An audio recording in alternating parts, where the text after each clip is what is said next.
Hello. അപ്പോൾ ഇന്നൊരു പൊളിഞ്ഞ ഒരു സർപ്രൈസ് വീഡിയോ ആണ് കേട്ടോ. ഞാൻ സർപ്രൈസായിട്ട് ഇക്കാക്ക് ചോറും കൊണ്ട് വന്നതാണ്. പക്ഷേ 2 ബസ് കയറി വരേണ്ടത് കൊണ്ട് തന്നെ രണ്ടാമത്തെ ബസ് കയറിയപ്പോൾ ഒരു ചെറിയ കൺഫ്യൂഷൻ. ആൾ ഫോണും പിടിച്ച് അവിടെ നിൽപ്പുണ്ടായിരുന്നു കേട്ടോ. അങ്ങനെയാണ് ഞാൻ വരുന്നതൊക്കെ എടുത്ത് വന്നുടനെ ഇത് കൊള്ളാമല്ലോ എന്നൊക്കെ പറഞ്ഞ് ഇതൊക്കെ നോക്കുന്നുണ്ട്. അതുപോലെ അങ്ങ് വെച്ചേരെ എന്ന് അതുപോലെ പറയുകയും ചെയ്തു കേട്ടോ. അങ്ങനെ ഞാൻ ഇതാണ്ട് എടുത്ത് കൊടുക്കുകയാണ്. ആൾ സാധാരണ ആളിൻ്റെ ഡപ്പാണ് ഉദ്ദേശിച്ചത്, ടിഫിനാണ്. അപ്പോൾ വാഴയിലക്കകത്തൊരു ചോറ് ആൾ ഉദ്ദേശിച്ചില്ല. അങ്ങനെയെങ്കിലും ഒരു സർപ്രൈസ് ആവട്ടെ.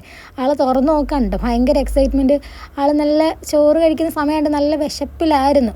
അപ്പോൾ വാഴയിലക്കകത്ത് കൊണ്ട് കണ്ടപ്പോഴത്തേനും ആൾ നല്ല ഹാപ്പിയായി തുറന്ന് നോക്കുകയാണ് കേട്ടോ. അപ്പോൾ കറികളായിട്ട് ഉള്ളിച്ചമ്മന്തി, മുട്ട പൊരിച്ചത്, കോവയ്ക്ക മെഴുക്ക് പുരട്ടി, പിന്നെ മീൻ പീര വറ്റിച്ചത്, മീൻ വറുത്തത്, അങ്ങനെയൊക്കെ ആയിരുന്നു. പിന്നെ ഒഴിക്കാനായിട്ട് പരിപ്പ് കറിയൊക്കെ ആയിട്ട് ആളിങ്ങനെ എല്ലാം കൂടെ കുഴച്ചിങ്ങനെ കഴിക്കുകയാണ് കേട്ടോ.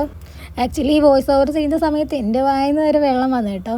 കണ്ടപ്പോൾ ഇങ്ങനെയൊക്കെ ആയിരുന്നോ കഴിച്ചത്, ഇതൊന്നും ഞാൻ കണ്ടില്ലല്ലോ. ഇങ്ങനെ ഞാൻ പരിപ്പ് കറിയും കൂടെ ഒഴിച്ചു കൊടുക്കണം. ആളിന് പരിപ്പ് കറി ഇഷ്ടമല്ല, അതത്ര അങ്ങോട്ട് ഇഷ്ടപ്പെട്ടില്ല കേട്ടോ. ഞാൻ പറഞ്ഞു എന്തായാലും ഞാൻ ചുമന്നുകൊണ്ട് വന്നതല്ലേ, ഇതുകൂടെ കഴിക്കാൻ പറഞ്ഞു. അതൊക്കെ ഞാനിങ്ങനെ കടയൊക്കെ നോക്കാം, ആളെല്ലാം കടയെല്ലാം സെറ്റാക്കി വെച്ചിരിക്കുകയാണ് കേട്ടോ. ഇതെല്ലാം കഴിഞ്ഞ് ആൾ നല്ല തൂത്തുവാരി കഴിച്ചിട്ടുണ്ട്. അപ്പോൾ കണ്ടപ്പോൾ എനിക്ക് നല്ല ഹാപ്പിയായി. അപ്പോൾ ഇന്ന് ഇത്രയേ ഉള്ളൂ. ബൈ.